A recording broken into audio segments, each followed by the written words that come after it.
So Jamulo pitched at that Josie was last year.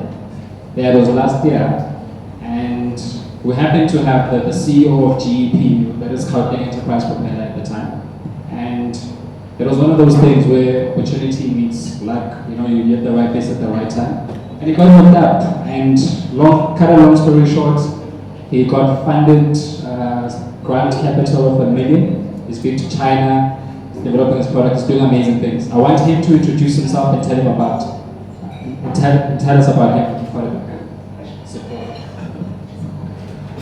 Hi guys, thank you very much for having me here.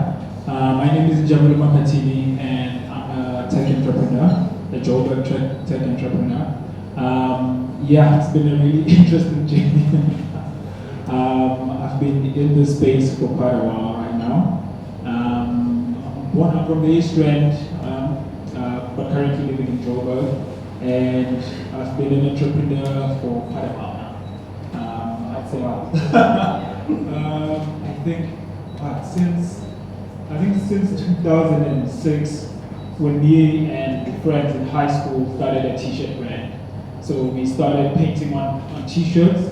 People were excited. We didn't even know what it was being an entrepreneur. We didn't even know it was a business. For us, it was us, rappers at that moment, selling t-shirts. That's what we did.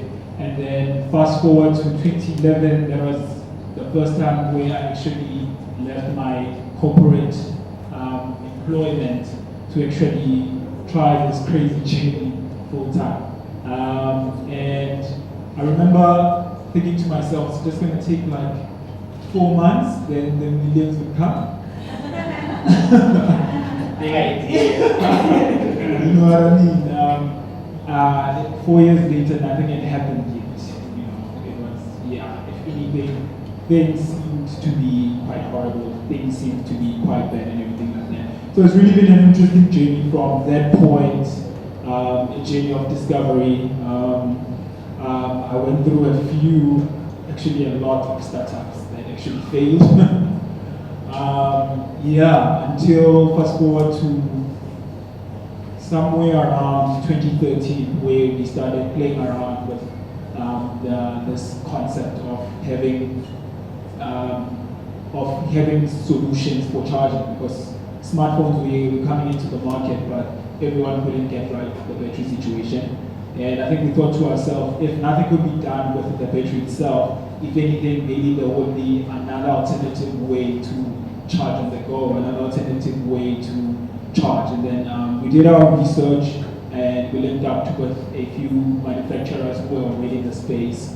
And then 2014, that was the time where we actually launched the product.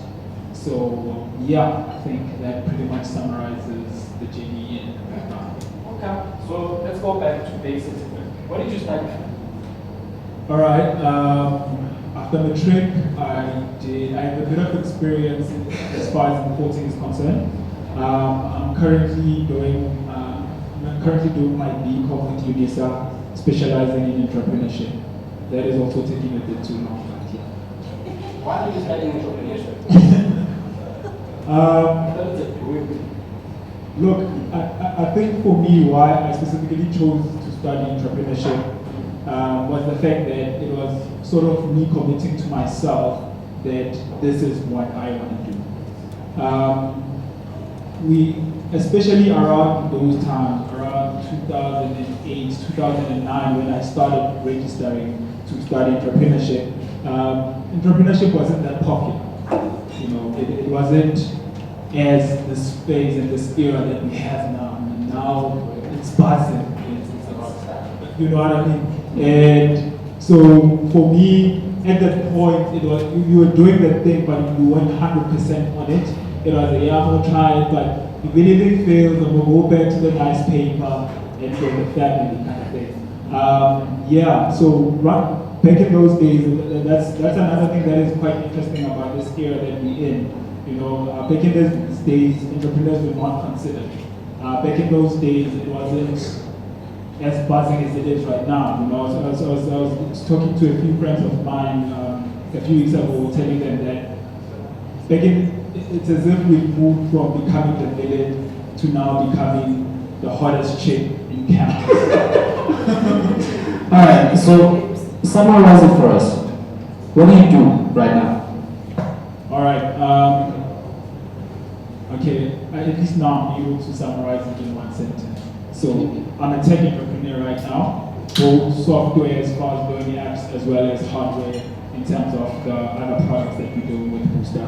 So with Booster, how we started is we started with the Booster Smart Cases, and what simply then is quite cool cases that have the ability to charge your phone as well wirelessly and without having to connect to anything. And how they do that is that they have a thin lithium battery that stores your power, and then whenever you are on power midday, because you're Instagramming, hashtag fees must fall, and then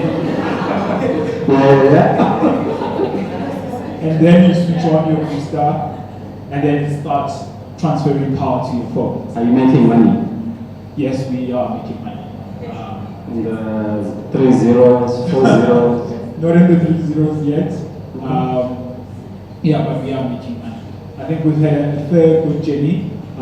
Even from when we launched the product by taking it to where it's being needed most.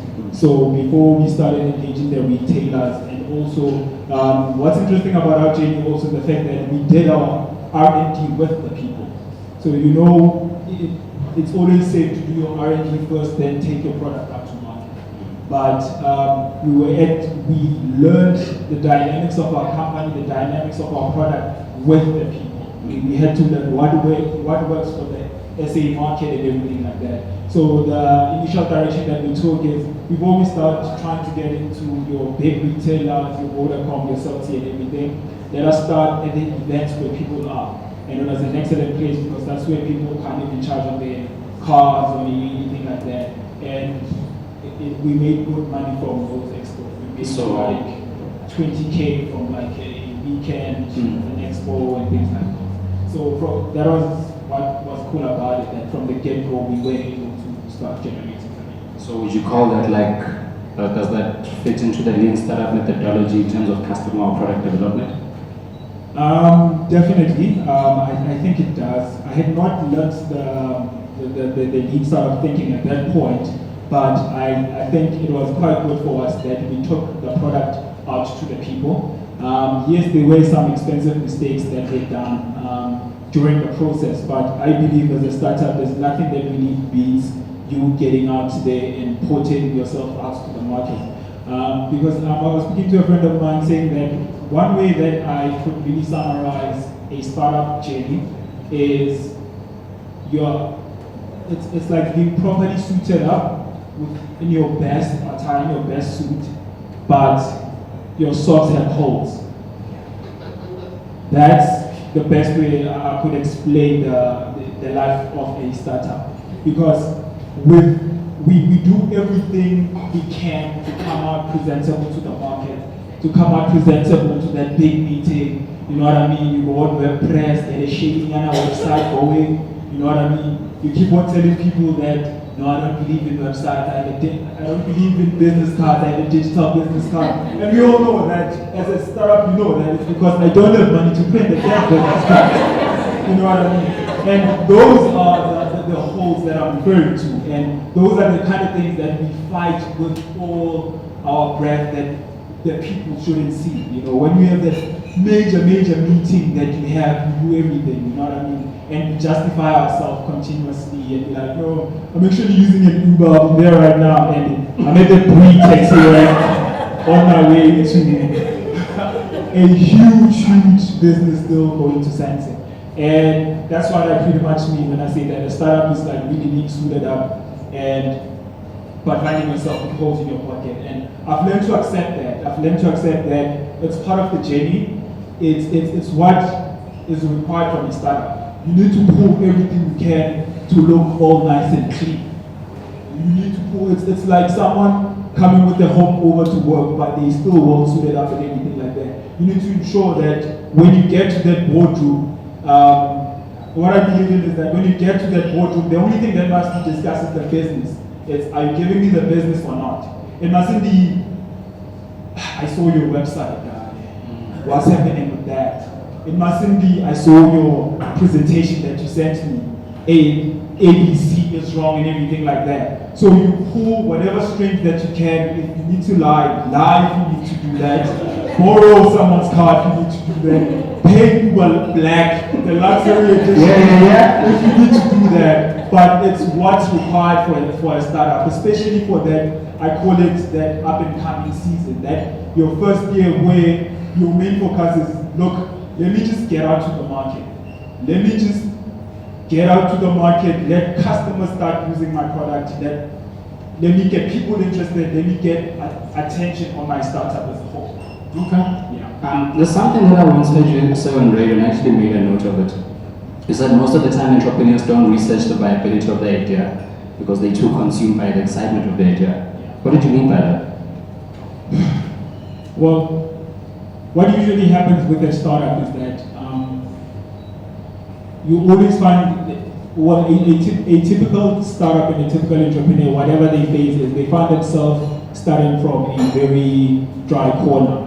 So there's not much resources, there's not much juice as far as money to keep going. So it's usually a very tricky situation because look, you have this product or you have this idea and you need to start making money and you need to start trading. But so most of the time we find ourselves skipping a lot of stages. Most of the time we find ourselves just running with excitement. You know, one thing that is a characteristic, I believe, of an entrepreneur, it is that wow, eureka moment and that excitement and everything like that. You know what I mean? And it's as if you don't want anyone to tell you anything once you are in that headspace and everything like that. So usually people with that minimum resources, they spend everything they can on let's just try and produce this and get this thing going. And it usually helps to start engaging people and getting other people's opinion. I think it also comes back to that regular topic of entrepreneurs falling in love with their ideas. And usually when someone does that is, even if someone can give them an opinion on their product, they don't want to hear anything because they're just too in love with the picture that they created of, I'm going to do A, B, C, and it's going to lead to a Lamborghini. You know what I mean? So, now that you mentioned that, what is your opinion around development programs, and where would you lean? Would you do a government-sponsored program versus one that's run in the private sector? So an example is like the boot camp with Igniter. That's in the private sector, operates according to a different methodology from what you would get from an NYDA or a GEP for that matter. Well, my initial opinion as far as that's concerned is I believe that usually these programs are hardly started by entrepreneurs. And I believe that's what makes Hookup Dinner different from other kind of events. Because it's a for entrepreneurs by entrepreneurs. Because when I pitched at the Hookup Dinner last year, it was my first time at the Hookup Dinner. And I think, and you guys have been inviting me to come attend for a while because I knew you guys while we were still operating it at Bloemfontein. But I think it was that fatigue of the fact that we usually go to these networking sessions, we go to everything like that, and usually you find it's other entrepreneurs complaining about other things and about the same kind of situation that you guys are facing. But one thing that I like about the Hookup Dinner is that it's not only a place for entrepreneurs. The core is entrepreneurship, but it's also about other players in the field, in corporates, and in whatever sectors, which are important in this startup ecosystem. Because we can't really exist without them, because these are the people that we want to be pitching to. So one thing that is a major concern with me as far as these programs are concerned is the fact that most of the time they are designed, and when they are being created and everything like that, they don't include entrepreneurs when they design them. So it's as if they're designing solutions for us, but they're assuming what we need and what would work for us. And so we need to move we need to move more into that era where people are engaging us with matters that they know really about us. So from the programs that they're providing, from the training methods and everything like that. So for me, it's really not about whether it comes from a corporate or it comes from a government. It just needs to be ensured that entrepreneurs are engaged with that solution that they want to create, so that we can, because no one can actually give them the reality of what entrepreneurs need than the entrepreneurs themselves.